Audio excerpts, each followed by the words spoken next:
Hi, welcome to Rise and Shine. My name is Alissa the consultress, here to serve and to bring inspiring conversations from the forefront of what's happening out there in the world of entrepreneurship and real estate investing and all things business and personal. Because at the end of the day, I feel like business is personal. It's the way that I began my journey into developing who I was going to become. So I have with me today my very good friend, Charles Drayton. Welcome to Rise and Shine, my first repeat guest, might I add. How are you today?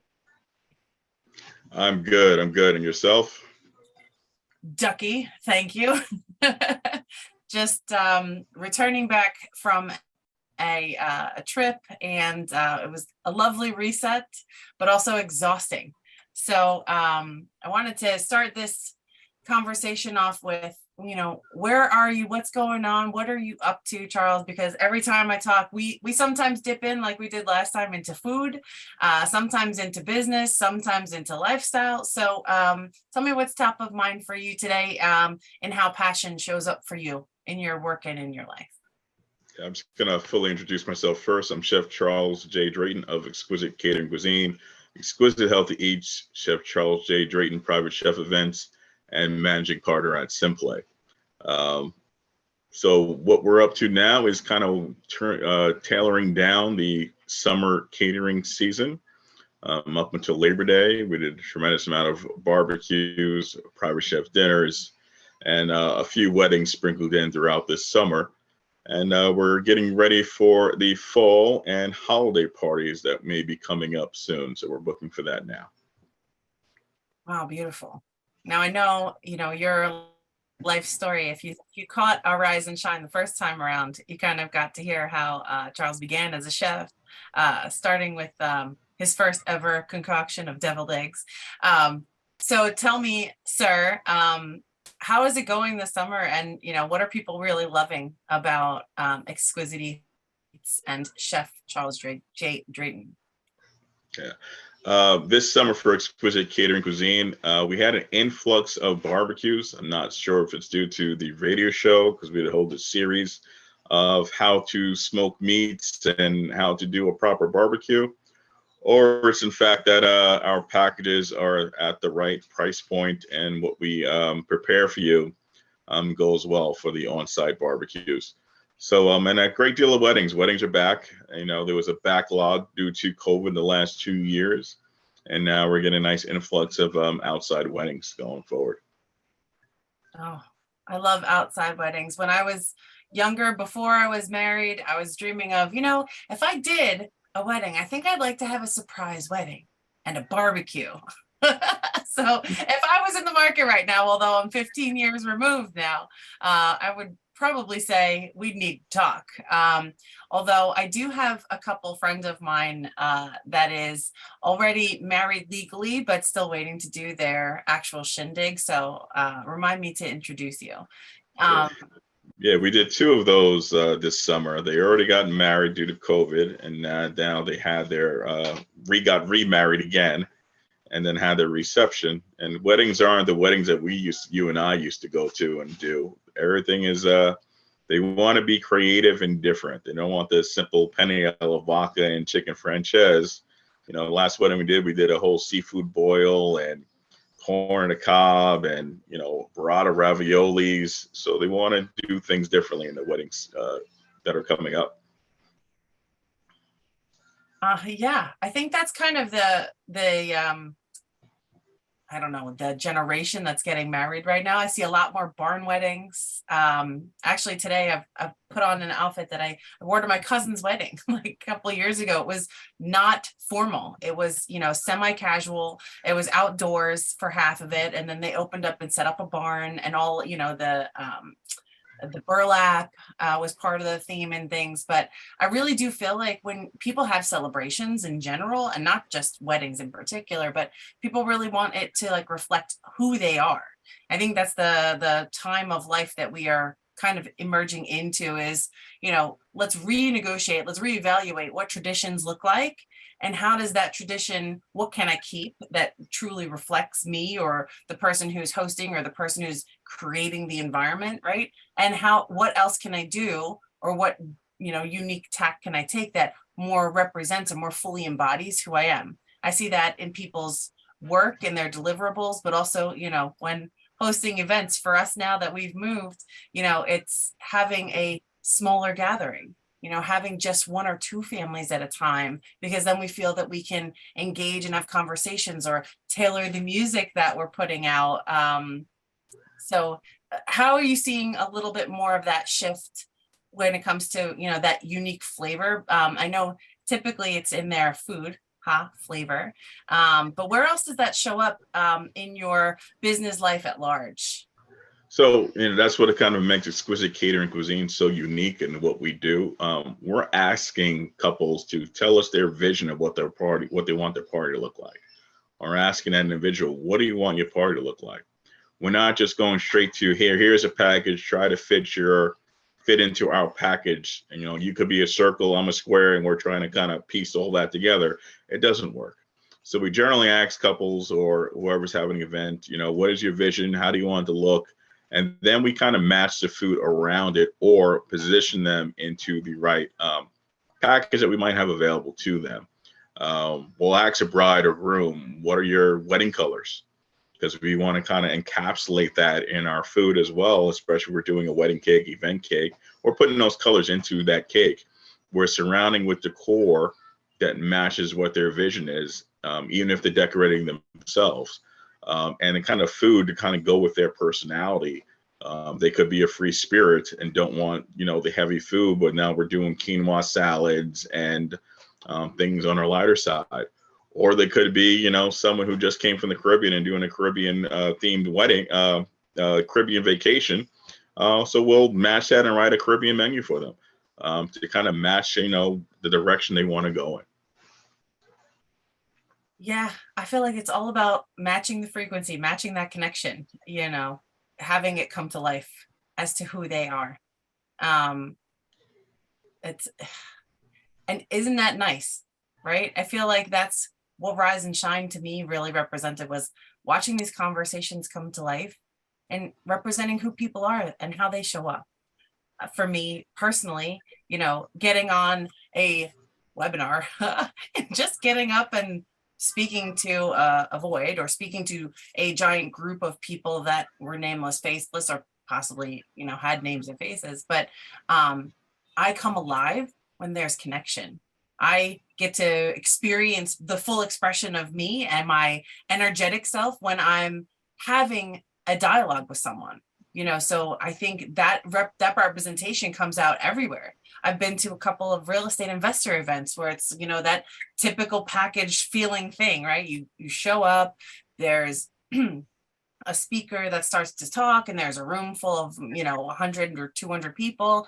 And then at the end, people connect, and then, it's sayonara, see you later. But what I'm starting to see over there in that space now is people, hosting just like happy hours. We want to have people just come without an agenda and come and connect with each other.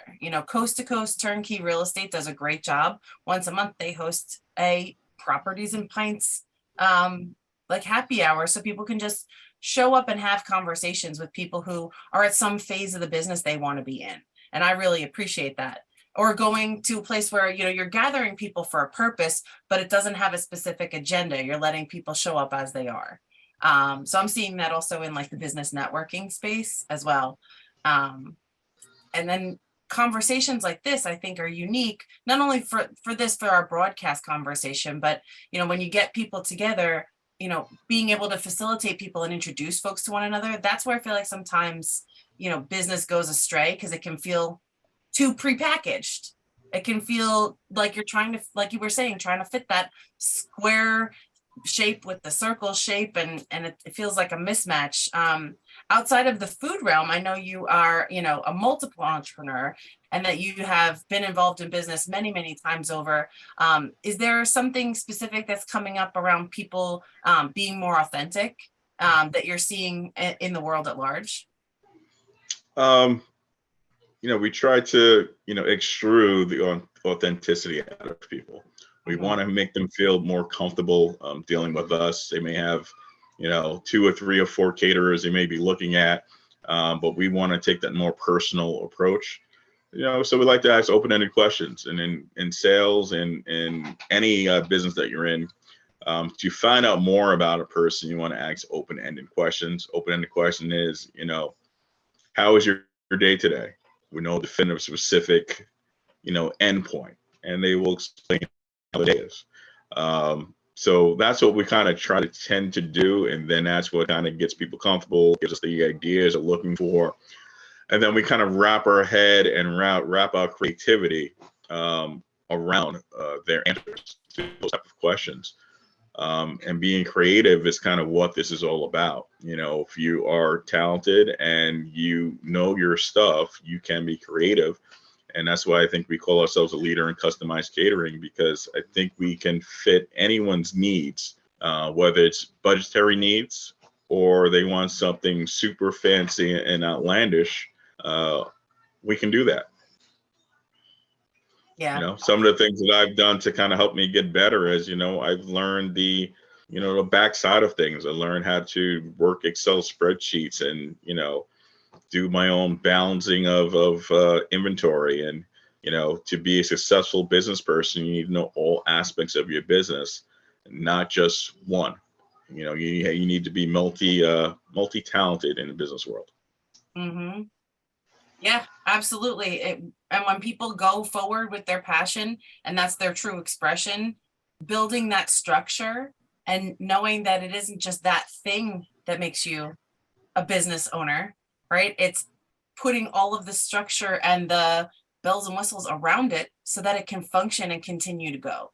Because being passionate is very different than sustainably expressing that passion, right? So I find that mix, even when I'm, consulting folks around their business, a lot of times where they get stuck is not necessarily a business structure, it's a personal limitation. Because when you're in business for yourself, your identity is tied to it. Right. My dad always said, I know how to do everything in my business so that I can delegate it properly. So if you're a chef, but you don't know how to manage your books, that's one of those things that is a risk in your business. So I applaud you for, filling that gap and going and saying, you know what, this is something that needs to be fortified. This is a piece of my business that allows us to perform a healthy business and continue to deliver our services. So many people get in business because they love what they do. And then, either they get in their own way or their things that they're not great at start to chip away and eat at their foundation. I think the biggest thing is using your network. You don't have to be an expert at everything. There's people that you are surrounded by that know more than you. I don't know much about corporate real estate or how to do that. So when I have a question about, hey, I'm looking at this property, I'm not trying to think I know everything about it. I'm going to call you and ask you these questions because that's what your expertise is in. And you can advise me on the best strategy to utilize to acquire a property. You have a food question because you're getting a catering at, where you are at, and you want to know if they're pricing you out correctly or you're getting the best bang for your buck. You would call me because this is what I do for a living. As I said before, when it comes to, balancing, your revenue stream and income, I don't know everything about that. So I'll talk to a bookkeeper that I know who will help me, standardize and make things more efficient so I have the time to properly run my business. So I'm going to go to the experts for that stuff. Yeah. And that's what it's all about is, there's a saying, you can go, if you want to go fast, go alone. If you want to go far, go together, right? Like you're saying, leveraging your network and knowing that everyone's got a way to bring their value to the world. And as a team, that's what I love about real estate. It's such a team sport. You have people who bring the money to the deal. You have people who have access to the deals and know how to look at it and figure out what actually is a deal. I had a conversation with someone maybe 2 months ago now that was looking at a really overpriced opportunity. And we ran numbers with them and we said, if you're going to buy this at market value, it doesn't actually pencil out. You're going to need to buy it at a discount in order for the deal to make sense for you. But alone or, before having that conversation, they were, inspired and going after their dream, and knowing that how it makes sense, tap the shoulders of people who have gone before you, Right. and ask the questions where you feel it's not about being unworthy. So many business owners I find are like, I have to do it all myself, because if I'm not perfect at it myself, then I look like an idiot. No, that's why we're in business, to create value for one another. I'm really good at asking questions. So Charles comes to me with an opportunity or a business opportunity, and we talk it out, because I'm like, have you thought about it this way? Did you, do you have enough resources over here? Tell me about this. And in that conversation, things start to come to light. It's like, oh, I see I see where I can go with this next. Or, you know what? I didn't think about that. And that actually might be a deal breaker. So I'm a firm believer in the more questions there are and the more intelligent questions you can ask, the better it is for everybody involved, especially when you're doing something as collaborative as food or real estate, or, even coaching and consulting. It's always about, where is the win? Not it's, mutually exclusive and one party's going to win and one party's going to lose. Like, that's not business. I think that way of doing business, or that way of thinking about business, is kind of on its way out. It's on the extinction list. So if you can find a way, if you're in business, to be able to ask good questions and find out what people really need and be able to deliver that, that's the win-win. I think that I'm in business, I know you are, to be able to create out there in this world, is creating great experiences for people, and being able to do that in a way that you get to leverage what you love. Absolutely. Like, again, asking open-ended questions. What I learned in my past life in sales is, FAB 2, features and benefits. What features can someone offer, and what are the benefits of jumping into something? You can always find that out when you talk to someone who knows more than you about a certain industry, to make sure it's kind of best for you and your purpose in life. If your purpose in life, like mine is to feed people, I have to find a way to be the best at it. And sometimes I seek outside, consulting from my network for constructive criticism. Constructive criticism is a good thing. You have to take criticism to get better, to improve, to push yourself. And when you are owning your own business, the only person that's going to push you is yourself. And that's what I've learned over the years. No one is making me get up at 5 a.m. to start work. It has to be a choice of whether you're going to start at 5 a.m. and get all your work done, and then you go to sleep, at a decent time to do it all over again. How many days you want to work, how much effort you put into it.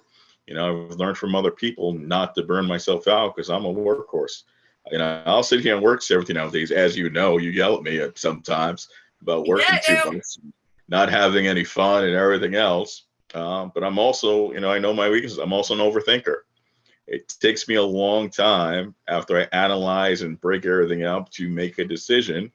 You'll come to me, smack me in the back of the head and say, just do it, at times. So, consultress comes with that's a why we crack. call you the consultress. Because, cracking me over the head, tell my big head, it takes a lot. You use a really big stick to hit me over the head, get me to get things going. So, yeah, that's why we get along so well. I say the consultress, I'm sassy, and I love really big. So sometimes it comes with a cracked whip, and sometimes it comes with a hug, right? Oh, dude, you're working too much. It's time for some fun. Let that fun guide what comes next, because they say fun is the highest frequency. And I am super thrilled to have you here with me. These conversations always wind up better than I even imagined as possible when we first get on. Thank you so much for your business wisdom and for your life purpose, feeding people. I have been the recipient of your food, and I will continue every time I'm in town to come and knock on your door. But if you haven't tasted the cuisine from this man, you need to. So you can find him on the website, and you can find him on social media, Chef Charles J Drayton. You're up on Instagram and Facebook, and I'm going to put your website here, exqcc.com, in our show notes. Any closing thoughts before we say goodbye to the nice people? Just, live out your purpose. If your purpose is to do food, your purpose is to consult, your purpose is to buy real estate, stay on your grind. Become everything you always wanted to become in life. Let no one stand in your way of doing that. Not a damn soul. Keep on moving. Business, I believe, is the way forward and a way to develop yourself into who you're meant to be. So for those entrepreneurs watching, high five, develop yourself, develop your business. That's how this works. Until next time, friends, rise and shine. We'll see you next time every Monday, 7:30 Eastern on YouTube. See you later. Thanks, Charles. Take care.